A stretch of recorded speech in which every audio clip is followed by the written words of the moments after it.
ಗೆಲ್ಲರಿಗೂ ನಮಸ್ಕಾರ. ಇವತ್ತಿನ ಈ ಡೀಪ್ ಡೈವ್ಗೆ ನಿಮ್ಗೆಲ್ಲ ಸ್ವಾಗತ. ಇವತ್ತು ನಾವು ಬಹಳ ಇಂಟ್ರೆಸ್ಟಿಂಗ್ ಆದ ಒಂದು ವಿಷಯದ ಬಗ್ಗೆ ಆಳವಾಗಿ ಚರ್ಚೆ ಮಾಡ್ತಿದ್ದೀವಿ. ಹೌದು.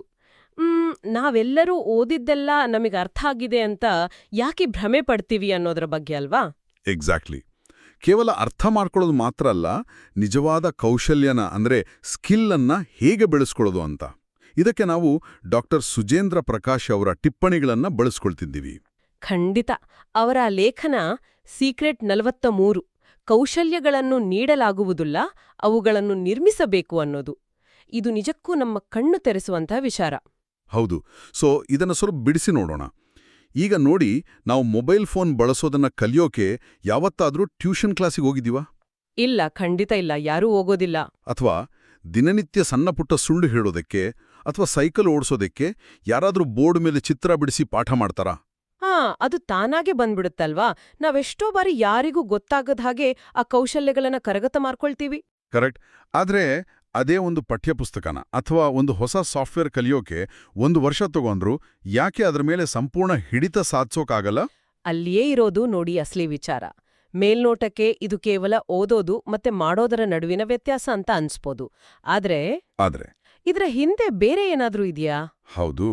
ಇದರ ಹಿಂದಿರೋ ಸೈಕಾಲಜಿ ಮತ್ತೆ ಬಯಾಲಜಿ ಮನೋವಿಜ್ಞಾನ ಮತ್ತೆ ಜೀವಶಾಸ್ತ್ರ ತುಂಬಾ ಬೆರಗುಗೊಳಿಸುವಂತಹದ್ದು. ನಮ್ಮ ಇಂದಿನ ಇಡೀ ಚರ್ಚೆಯ ಅಡಿಪಾಯವೇ ಇಲ್ಲಿದೆ. ಓಹ್ ವಾವ್! ನಾವು ಕಲಿಯೋ ವಿಷಯ ಕೇವಲ ಮೆದುಳಿಗೆ ಹೋಗ್ತಿದ್ಯಾ ಅಂತನಾ? ಎಕ್ಸಾಕ್ಟ್ಲಿ. ನಾವು ಕಲಿಯೋ ಮಾಹಿತಿ ಕೇವಲ ನಮ್ಮ ಮೆದುಳಿನಲ್ಲಿ ಉಳಿಯುತ್ತಿದೆಯಾ ಅಥವಾ ಅದು ನಮ್ಮ ನರಮಂಡಲವನ್ನು ನರ್ವಸ್ ಸಿಸ್ಟಮ್ ಅನ್ನು ಪ್ರವೇಶಿಸುತ್ತಿದೆಯಾ? ಇಲ್ಲಿಯೇ ಆ ರಹಸ್ಯ ಅಡಗಿರೋದು. ನರಮಂಡಲದ ಬಗ್ಗೆ ನಾವು ಖಂಡಿತ ಆಳವಾಗಿ ಮಾತಾಡ್ಬೇಕು.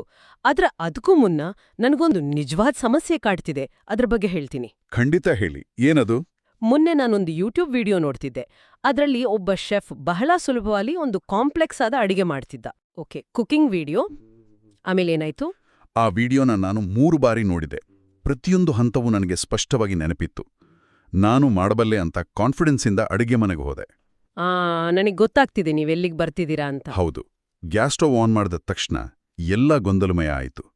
ಉಪ್ಪಿನ ಬದಲು ಸಕ್ಕರೆ ಹಾಕಿ ಕೊನೆಗೆ ಆ ಅಡಿಗೆ ಕಸದ ಬುಟ್ಟಿಗೆ ಹೋಯಿತು. ಇದು ಬಹಳ ಸಾಮಾನ್ಯವಾದ ಸಮಸ್ಯೆ. ವಿಡಿಯೋ ನೋಡ್ದಾಗ ಎಲ್ಲ ಅರ್ಥದ ಹಾಗೆ ಇರುತ್ತೆ. ಅದೇ ನನ್ನ ಪ್ರಶ್ನೆ. ನಾನೇತಿ ವಿಫಲನಾದೆ. ಆ ಟಿಪ್ಪಣಿಗಳು ಹೇಳುವ ಹಾಗೆ ನಾವು ಕೇವಲ ಕೇಳಿಸಿಕೊಳ್ಳೋಕೆ ಪ್ರಯತ್ನಿಸ್ತೀವಿ, ಅಭ್ಯಾಸ ಮಾಡಲ್ಲ ಅಂತ. ಆದ್ರೆ ನೀವು 3 ಬಾರಿ ವಿಡಿಯೋ ನೋಡಿದ್ರಿ ಅಲ್ವಾ? ಹೌದು.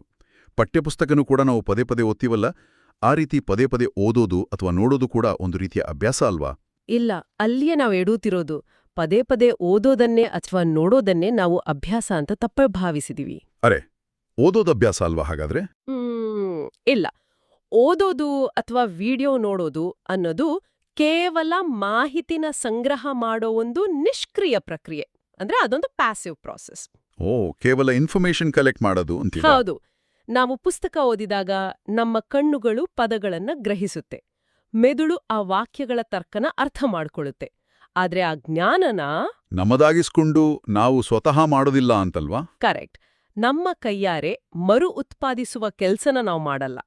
ಇಲ್ಲಿ ಸೈಕಾಲಜಿಲಿ ಹೇಳೋ ಒಂದು ಅದ್ಭುತವಾದ ಕಾನ್ಸೆಪ್ಟ್ ಬರುತ್ತೆ, ಇಲ್ಯೂಷನ್ ಆಫ್ ಕಾಂಪಿಟೆನ್ಸ್ ಅಂತ. ಇಲ್ಯೂಷನ್ ಆಫ್ ಕಾಂಪಿಟೆನ್ಸ್ ಸಾಮರ್ಥ್ಯದ ಭ್ರಮೆ. ಹೌದು. ಒಂದೇ ಪುಸ್ತಕನ 3 ಬಾರಿ ಓದಿದಾಗ ಅಥವಾ ವಿಡಿಯೋ ನೋಡಿದಾಗ ಆ ಮಾಹಿತಿ ನಮ್ಮ ಕಣ್ಣಿಗೆ ಪರಿಚಿತ ಆಗುತ್ತೆ, ಫೆಮಿಲಿಯರ್ ಆಗುತ್ತೆ. ಆಗ ಮೆದುಳು ನಮಗೆ ಇದು ಗೊತ್ತಿದೆ ಅಂತ ಅನ್ಕೊಳ್ಳುತ್ತೆ. ಎಕ್ಸಾಕ್ಟ್ಲಿ. ಆ ಪರಿಚಿತತೆಯನ್ನೇ ಜ್ಞಾನ ಅಂತ ಮೆದುಳು ತಪ್ಪಾಗಿ ಅರ್ಥೈಸ್ಕೊಳ್ಳುತ್ತೆ. ನಮ್ಗೆ ಆ ವಿಷಯ ಗೊತ್ತಿದೆ ಅನ್ನೋ ಸುಳ್ಳು ಆತ್ಮವಿಶ್ವಾಸ ಬಂದ್ಬಿಡುತ್ತೆ. ವಾವ್! ಆ ಅಡಿಗೆ ವಿಡಿಯೋದಲ್ಲಿ ಶೆಫ್ ಕೈಗಳಿಗೆ ಆ ಕೌಶಲ್ಯ ಇತ್ತು, ನನ್ನ ಮೆದುಳಿಗೆ ಮಾತ್ರ ಇನ್ಫಾರ್ಮೇಶನ್ ಇತ್ತು. ಕೊಳ್ಳೋ ತಂತ್ರ ಅವರ ಕೈಗಳಿಗೆ ಗೊತ್ತಿರುತ್ತೆ, ಯಾಕಂದ್ರೆ ಅವರು 100 ಬಾರಿ ಮಾಡಿರ್ತಾರೆ. ನಿಮ್ಮ ಕೈಗಳಿಗೆ ಆ ಸ್ಕಿಲ್ ಟ್ರಾನ್ಸ್ಫರ್ ಆಗಿರ್ಲಿಲ್ಲ. ಸೊ ಜ್ಞಾನಕ್ಕೂ ಕೌಶಲ್ಯಕ್ಕೂ ಇರೋ ವ್ಯತ್ಯಾಸನ ನಾವು ಮೊದಲು ಬಹಳ ಸ್ಪಷ್ಟವಾಗಿ ಅರ್ಥ ಮಾಡ್ಕೋಬೇಕು. ಖಂಡಿತ. ನಾವೆಲ್ಲರೂ ಜ್ಞಾನವನ್ನೇ ಕೌಶಲ್ಯ ಅಂತ ಭಾವಿಸಿ ದೊಡ್ಡ ತಪ್ಪು ಮಾಡ್ತಿದ್ದೀವಿ. ನಮ್ಮ ಮೂಲ ಟಿಪ್ಪಣಿಗಳಲ್ಲಿ ವ್ಯತ್ಯಾಸನ ಬಹಳ ಸಿಂಪಲ್ ಆಗಿ ವಿಂಗಡಿಸಿದ್ದಾರೆ ಅಲ್ವಾ? ಜ್ಞಾನ ಎಂದರೆ ಕೇವಲ ಮಾಹಿತಿ, ಪರಿಕಲ್ಪನೆಗಳು ಮತ್ತು ವ್ಯಾಖ್ಯಾನಗಳು ಅಂತ. ಹೌದು. ಈಗ ಉದಾಹರಣೆಗೆ ಕಾರಿನ ಇಂಜಿನ್ ಹೇಗೆ ಕೆಲಸ ಮಾಡುತ್ತೆ, ಕ್ಲಚ್ ಮತ್ತೆ ಗೇರ್ ನಡುವಿನ ಸಂಬಂಧ ಏನು ಅಂತ ಪುಸ್ತಕದಲ್ಲಿ ಓದಿ ತಿಳ್ಕೊಳ್ಳೋದು ಜ್ಞಾನ. ಅದನ್ನ ನಾವು ಸುಲಭವಾಗಿ ಇನ್ನೊಬ್ಬರಿಗೆ ವಿವರಿಸಬಹುದು ಕೂಡ. ಆದ್ರೆ ಕೌಶಲ್ಯ ಅಂದ್ರೆ ಕೌಶಲ್ಯ ಅಂದ್ರೆ ಕಾರ್ಯಗತಗೊಳಿಸೋದು, ಅಪ್ಲೈ ಮಾಡೋದು ಮತ್ತೆ ಮರು ಉತ್ಪಾದನೆ ಮಾಡೋದು. ಅಂದ್ರೆ ಟ್ರಾಫಿಕ್ನಲ್ಲಿ ಪಕ್ಕದಲ್ಲಿ ಬರೋ ಲಾರಿಗೆ ಹೆದರದೆ ಯಾವ ಗೇರ್ ಹಾಕ್ತಿದೀವಿ ಅಂತ ಯೋಚನೆ ಮಾಡದೆಯೇ ಕಾರು ಓಡ್ಸೋದು ಕೌಶಲ್ಯ. ಕರೆಕ್ಟ್. ಜ್ಞಾನನ ವಿವರಿಸ್ಬೋದು, ಆದ್ರೆ ಕೌಶಲ್ಯನ ಪ್ರೋಗ್ರಾಮ್ ಮಾಡ್ಲೇಬೇಕು. ಇಲ್ಲಿ ಬರುತ್ತೆ ನೋಡಿ ಆ ಪ್ರಮುಖ ತತ್ವ. ಅದೇ ಮಾಹಿತಿ ಮೆದುಳನ್ನು ಪ್ರವೇಶಿಸುತ್ತೆ, ಆದ್ರೆ ಕೌಶಲ್ಯ ನರಮಂಡಲನ ಪ್ರವೇಶಿಸುತ್ತೆ ಅನ್ನೋದು ಅಲ್ವಾ? ಇಲ್ಲಿ ವಿಷಯ ನಿಜಕ್ಕೂ ಕುತೂಹಲಕಾರಿಯಾಗಿದೆ. ಹೌದು, ಇದು ಕೇವಲ ಒಂದು ಆಕರ್ಷಕ ವಾಕ್ಯ ಅಲ್ಲ. ಇದರ ಹಿಂದೆ ಆಳವಾದ ಜೀವಶಾಸ್ತ್ರ ಇದೆ. ಅಂದ್ರೆ ಮಾಹಿತಿ ಮೆದುಳಿಗೆ ಹೋದ್ರೆ ಅದು ಕೇವಲ ನೆನಪಾಗುತ್ತೆ, ಆದ್ರೆ ನರಮಂಡಲ ಪ್ರವೇಶಿಸುತ್ತೆ ಅಂದ್ರೆ ಏನು? ನೋಡಿ, ನಾವು ಯಾವುದೇ ಹೊಸ ಕೆಲ್ಸನ ನಮ್ಮ ದೇಹದ ಮೂಲಕ ಮಾಡಿದಾಗ, ಉದಾಹರಣೆಗೆ ಗಿಟಾರ್ ನುಡಿಸೋದು ಅಥವಾ ಟೈಪ್ ಮಾಡೋದು, ಆಗೇನಾಗುತ್ತೆ? ಆಗ ನಮ್ಮ ಮೆದುಳಿನಿಂದ ಸ್ನಾಯುಗಳಿಗೆ ನರಗಳ ಮೂಲಕ ಹೊಸ ಸಂಕೇತಗಳು ರವಾನೆಯಾಗುತ್ತೆ. ಪದೇ ಪದೇ ಅದೇ ಕೆಲಸ ಮಾಡಿದಾಗ ಆ ನ್ಯೂರಲ್ ಪಾಥ್ವೇಸ್ ಗಟ್ಟಿಯಾಗುತ್ತೆ. ಸಿನಾಪ್ಸಿಸ್ಗಳ ನಡುವಿನ ಸಂಪರ್ಕ ಬಲಗೊಳ್ಳುತ್ತೆ ಅಂತಾರೆ, ಅದೇನಾ? ಹೌದು. ಕಾಲಕ್ರಮೇಣ ಮೆದುಳು ಆ ಕೆಲ್ಸನ ಪ್ರಜ್ಞಾಪೂರ್ವಕವಾಗಿ ಮಾಡೋದನ್ನ ನಿಲ್ಸಿ ನರಮಂಡಲಕ್ಕೆ ಅದರ ಜವಾಬ್ದಾರಿ ಒಪ್ಸಿಬಿಡುತ್ತೆ. ಇದನ್ನೇ ಅಲ್ವಾ ನಾವು ಮಸಲ್ ಮೆಮರಿ ಅಥವಾ ಸ್ವಯಂಚಾಲಿತಗೊಳಿಸೋದು ಅನ್ನೋದು? ಎಕ್ಸಾಕ್ಟ್ಲಿ. ದೈನಂದಿನ ಕೌಶಲ್ಯಗಳಾದ ಮೊಬೈಲ್ ಬಳಸೋದು ಅಥವಾ ಸೈಕಲ್ ಓಡಿಸೋದು ನಮ್ಗೆ ತಕ್ಷಣದ ಫೀಡ್ಬ್ಯಾಕ್ ಕೊಡುತ್ತೆ. ಅಂದ್ರೆ ತಪ್ಪು ಬಟನ್ ಒತ್ತಿದ್ರೆ ತಕ್ಷಣ ಗೊತ್ತಾಗುತ್ತೆ, ನಾವು ಸರಿಪಡಿಸ್ಕೋತೀವಿ. ಹೌದು. ಈ ತಕ್ಷಣದ ಫೀಡ್ಬ್ಯಾಕ್ ನಮ್ಮ ನರಮಂಡಲನ ವೇಗವಾಗಿ ಪ್ರೋಗ್ರಾಂ ಮಾಡುತ್ತೆ. ಆದ್ರೆ ಪುಸ್ತಕ ಓದುವಾಗ ಹಾಗಿರಲ್ಲ. ನಿಜ. ಪುಸ್ತಕ ಓದುವಾಗ ಕೇವಲ ಮಾಹಿತಿನ ಮೆದುಳೊಳಗೆ ಸುರಿಯೋ ಕೆಲಸ ಆಗುತ್ತೆ. ಅಲ್ಲಿ ಯಾವುದೇ ತಕ್ಷಣದ ತಪ್ಪು ಸರಿಗಳ ಪ್ರತಿಕ್ರಿಯೆ ಇರಲ್ಲ. ಕರೆಕ್ಟ್. ಹೀಗಾಗಿಯೇ ಅದು ಕೌಶಲ್ಯವಾಗಿ ರೂಪುಗೊಳ್ಳೋದಿಲ್ಲ. ಈ ಮೆದುಳು ಮತ್ತೆ ನರಮಂಡಲದ ಪ್ರಕ್ರಿಯೆ ನಿಜಕ್ಕೂ ಅದ್ಭುತ. ನಾವು ಮೊದಲೇ ಪ್ರಸ್ತಾಪಿಸಿದ ಸೈಕಲ್ ಉದಾಹರಣೆಗೆ ಇದನ್ನ ಅನ್ವಯಿಸಿದ್ರೆ ಇನ್ನಷ್ಟು ಕ್ಲಿಯರ್ ಆಗುತ್ತೆ. ಹೌದು. ನೀವು ಭೌತಶಾಸ್ತ್ರದ ನಿಯಮಗಳನ್ನ ಬಳಸಿ ಬ್ಯಾಲೆನ್ಸ್ ಮಾಡೋದು ಹೇಗೆ ಅಂತ ಗಂಟೆಗಟ್ಲೆ ವಿವರಿಸಬಹುದು. ಆದ್ರೆ ಅದು ಕೇವಲ ಮೆದುಳಿನಲ್ಲಿ ಸೇರೋ ಮಾಹಿತಿ ಅಷ್ಟೇ. ನಾವು ಸ್ವತಃ ಆ ಸೈಕಲ್ ಮೇಲ್ ಕುಳಿತು ಬ್ಯಾಲೆನ್ಸ್ ತಪ್ಪಿ ಬಿದ್ದು ಮಂಡಿ ತರ್ಚ್ಕೊಂಡು ಮತ್ತೆ ಎದ್ದು ಪ್ರಯತ್ನಿಸೋವರೆಗೂ ಆ ಕೌಶಲ್ಯ ನರಮಂಡಲಕ್ಕೆ ಹೋಗೋದಿಲ್ಲ. ಮೆದುಳು ಹೇಗೆ ಮಾಡಬೇಕು ಅಂತ ಹೇಳ್ಬೋದು, ಆದ್ರೆ ನರಮಂಡಲ ಅದನ್ನ ಮಾಡಿ ತೋರ್ಸೋವರೆಗೂ ಸ್ಕಿಲ್ ಬರೋಲ್ಲ. ಖಂಡಿತ. ಅಂದೇ ಕೌಶಲ್ಯನ ಯಾರೂ ನಮಗೆ ಉಚಿತವಾಗಿ ನೀಡಲು ಸಾಧ್ಯವಿಲ್ಲ. ಅದನ್ನ ಟ್ರಾನ್ಸ್ಫರ್ ಮಾಡೋಕೆ ಆಗಲ್ಲ. ಸೊ ಕೌಶಲ್ಯನ ನರಮಂಡಲದಲ್ಲಿ ಪ್ರೋಗ್ರಾಂ ಮಾಡಬೇಕು ಅಂತ ಸ್ಪಷ್ಟವಾಯ್ತು. ಹಾಗಾದ್ರೆ ಅದನ್ನ ಪ್ರೋಗ್ರಾಂ ಮಾಡೋ ಆ ಯಾಂತ್ರಿಕತೆ ಅಥವಾ ವಿಧಾನ ಯಾವುದು? ಕೌಶಲ್ಯ ಕಲಿಯೋಕೆ ಯಾವುದೇ ಶಾರ್ಟ್ಕಟ್ ಇಲ್ಲ ಅನ್ನೋದೇ ನಾವು ಒಪ್ಕೊಳ್ಬೇಕಾದ ಕಟ್ಟು ಸತ್ಯ. ಅಂದ್ರೆ ಕೇವಲ ಅಭ್ಯಾಸ, ಪುನರಾವರ್ತನೆ ಮತ್ತೆ ಪ್ರತಿಕ್ರಿಯೆ. ಹೌದು.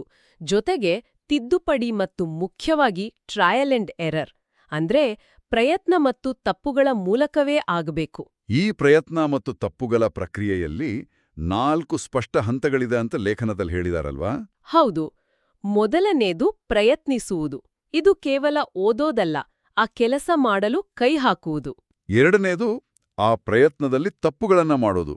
ತಪ್ಪು ಮಾಡೋದು ಅಪರಾಧ ಅಲ್ಲ ಅಂತ. ಖಂಡಿತ. ಅದು ಕಲಿಕೆಯ ಮೊದಲ ಮೆಟ್ಟಿಲು. ಮೂರನೇದಾಗಿ ಆ ತಪ್ಪುಗಳನ್ನ ಗುರುತಿಸಿ ಸರಿಪಡಿಸ್ಕೊಳ್ಳೋದು. ಮತ್ತೆ 4ನೇದು ಮತ್ತೆ ಪ್ರಯತ್ನಿಸೋದು. ಈ ಚಕ್ರ ನಿರಂತರವಾಗಿ ನಡಿಬೇಕು. ಹೌದು. ಆದ್ರೆ ಎಲ್ಲಿಯವರೆಗೆ ಈ ಚಕ್ರ ಮುಂದುವರೆಬೇಕು ಅನ್ನೋದು ಬಹಳ ಮುಖ್ಯ. ನಾನು ಅದೇ ಪ್ರಶ್ನೆ ಕೇಳಬೇಕು ಅಂತಿದ್ದೆ. ಸಾಮಾನ್ಯ ಕಲಿಯುವವರ ಪರವಾಗಿ ನಾನೊಂದು ಪ್ರಶ್ನೆ ಕೇಳ್ತೀನಿ.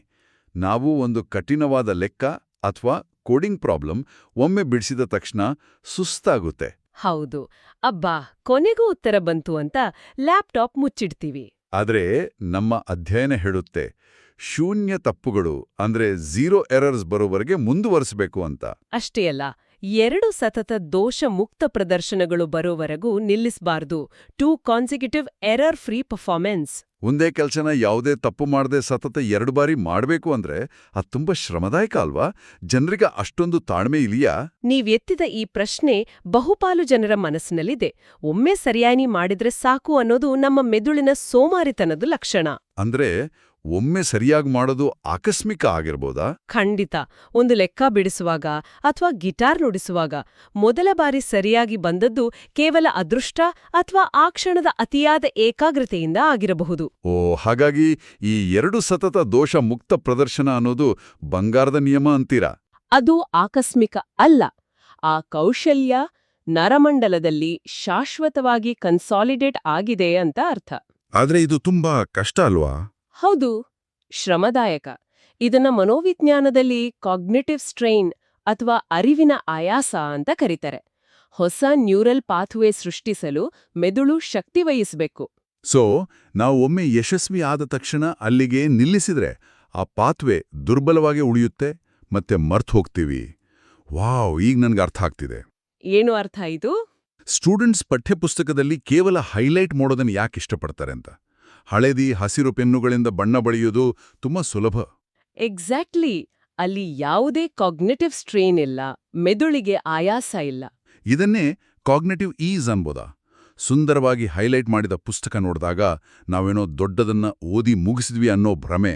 ಹೌದು, ಅದೇ ಆ ಸಾಮರ್ಥ್ಯದ ಭ್ರಮೆ. ಆದ್ರೆ ಆ ಹೈಲೈಟ್ ಮಾಡಿದ ಉತ್ತರನ ಪುಸ್ತಕ ನೋಡದೆ ಬರೆಯೋ ಕೇಳಿದ್ರೆ ಪೆನ್ನು ಮುಂದೆ ಸಾಗಲ್ಲ. ಯಾಕಂದ್ರೆ ಕೇವಲ ಓದಿದ್ದಾರೆ, ಕೇಳಿಸ್ಕೊಂಡಿದ್ದಾರೆ, ಆದ್ರೆ ಪುನರುತ್ಪಾದಿಸುವ ಅಂದ್ರೆ ರೀಪ್ರೊಡ್ಯೂಸ್ ಮಾಡೋ ಕೆಲಸ ಆಗಿಲ್ಲ. ಪದೇ ಪದೇ ಬರೆಯೋದನ್ನ ಅಭ್ಯಾಸ ಮಾಡಿಲ್ಲ. ಮುಖ್ಯವಾಗಿ ತಮ್ಮನ್ನು ತಾವೇ ಪರೀಕ್ಷಿಸ್ಕೊಳ್ಳೋ ಕೆಲ್ಸ ಆಗಿಲ್ಲ. ನಮ್ಮ ಮೆದುಳು ಕಷ್ಟಪಡೋಕಿಷ್ಟಪಡಲ್ಲ ನೋಡಿ. ಹೌದು, ಯಾವಾಗಲೂ ಸುಲಭದ ದಾರಿ ಹುಡುಕುತ್ತೆ. ಇದು ಕೇವಲ ಸ್ಟೂಡೆಂಟ್ಸ್ಗೆ ಮಾತ್ರ ಅಲ್ಲ, ಕಾರ್ಪೊರೇಟ್ ಜಗತ್ತಿನಲ್ಲಿ ಹೊಸ ಟೆಕ್ನಾಲಜಿ ಕಲಿಯೋರ್ಗೂ ಅನ್ವಯಿಸುತ್ತೆ. 100ಕ್ಕೆ 100 ಸತ್ಯ. ಕಲಿಯೋದು ಅನ್ನೋದು ಯಾವಾಗ್ಲೂ ಒಂದು ರೀತಿಯ ಡಿಸ್ಕಂಫರ್ಟ್ ತರಬೇಕು. ಅಂದ್ರೆ ಕಲಿಯುವಾಗ ಆಯಾಸ ಆಗ್ತಿಲ್ಲ ಅಂದ್ರೆ ಕೇವಲ ಮಾಹಿತಿನ ನೋಡ್ತಿದೀವಿ ಅಂತ ಅರ್ಥ ಅಲ್ವಾ? ಹೌದು.